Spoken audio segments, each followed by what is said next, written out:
On this episode of China Uncensored, the hard life of a Chinese athlete. Hi, welcome to China Uncensored. Be sure to bring it! I'm Chris Chappell. You know, it's about time someone told these Chinese athletes to get in line. They are just so terribly capricious, says party mouthpiece the People's Daily. I mean, Chinese leader Xi Jinping is a known sports fan, and did any of these so-called athletes even think about how they might have hurt his feelings?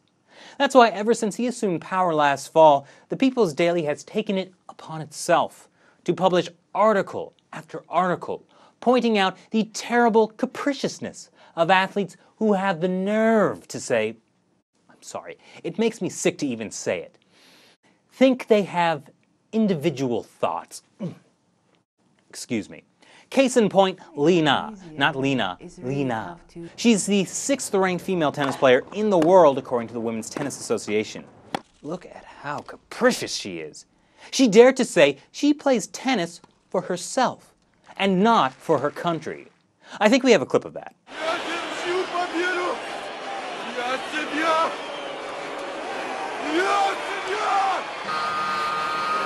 Oh no, sorry, that was Rocky IV. Apparently, she thinks her wins and losses aren't a matter of the greatest national importance. Well, let me tell you something, Li Na. According to an unnamed Chinese Tennis Association official, China invested more than 10 million yuan into your training. That means you're a slave of the state, and every breath you take belongs to the Communist Party. All this independent thought. So, the way sports work in China. Children are rounded up at an early age, and those who look like they'd win trophies are pulled aside. The best of that group are put into a group of similar kids selected from around the country. Then the best of that group train every day, non-stop until they win trophies. That's their job.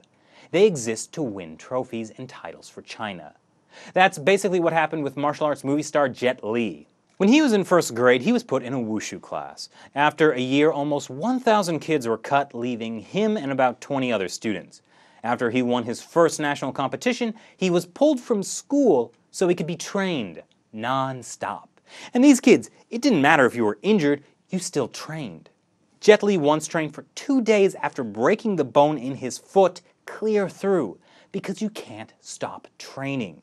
They eventually took him to the hospital after his foot swelled to the size of a ham.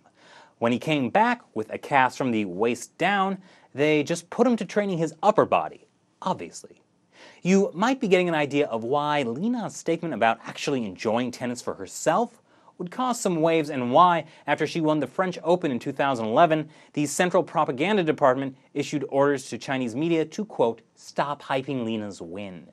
Might give the other slaves, athletes, ideas. There's also a lot of money involved for the Chinese regime. Now that Li is independent, she only has to pay 12% of her winnings to the government, instead of the usual 65%. Yao Ming had to give the Chinese government 8% of his total NBA earnings. They even sold the rights of his image to Coca-Cola despite never getting his permission, and despite that he already had an endorsement deal with Pepsi. Then there's Project 119. That sounds really scary. Project 119. It was created to train gold-winning athletes ahead of the 2008 Olympics in China. 119 refers to the total number of gold medals China was competing for, specifically in sports that China didn't traditionally excel in, like track and field and sailing. So these kids are basically taken away from their parents, given no education, and trained to the point of debilitating injury for national pride. So here's a quick rundown of the cost of China's athletic machine. Olympic gold medal winner Wu Minxia was so isolated from her training, she only found out after winning her 3rd gold medal that her grandparents had died and her mom had cancer. Her father said the family didn't want her Olympic prospects to suffer, so they kept her family tragedies a secret. That might be just slightly better than what happened to weightlifting champion Zhou Chunlan, whose coach gave her nutritional supplements that turned out to be male hormones. She started to realize something was wrong when she and her teammates started growing facial hair. She's infertile now. Guo Ping trained as a marathon runner since she was 9. This is what her feet look like now. Now, the thing is, after these athletes retire, they're usually crippled and uneducated. That makes it pretty hard to compete at life. State media estimates there are 2,400,000 retired athletes that suffer from injuries, poverty, and unemployment. Most of these former athletes are often forced to live in squalor and end up being forced to sell their medals. That's what happened to Zhang Shangwu, a former gymnast champion. He was selected to become a gymnast by the Hebei provincial government when he was 5. He couldn't make the Olympics because of an injury. Then he had to go beg in the streets of Beijing to survive. He sold his medals for $13. This guy won 40 national titles and 20 Asian titles in weightlifting. He died at 33 because of medical complications related to sleep apnea. He was working as a security guard and had about $50 to his name. But seriously guys, Li and I is being totally capricious. Now this really was just a very, very tiny sampling of countless similar stories and scandals. Those that suffer the most are the ones good enough not to get cut in the early days, which is the majority, but aren't good enough to win Olympic gold. Winning 20 Asian Games doesn't really count for much. So what do you think of China's method of manufacturing athletes? Is it worth the human cost? Leave your thoughts below, follow China Uncensored on Twitter or like it on Facebook.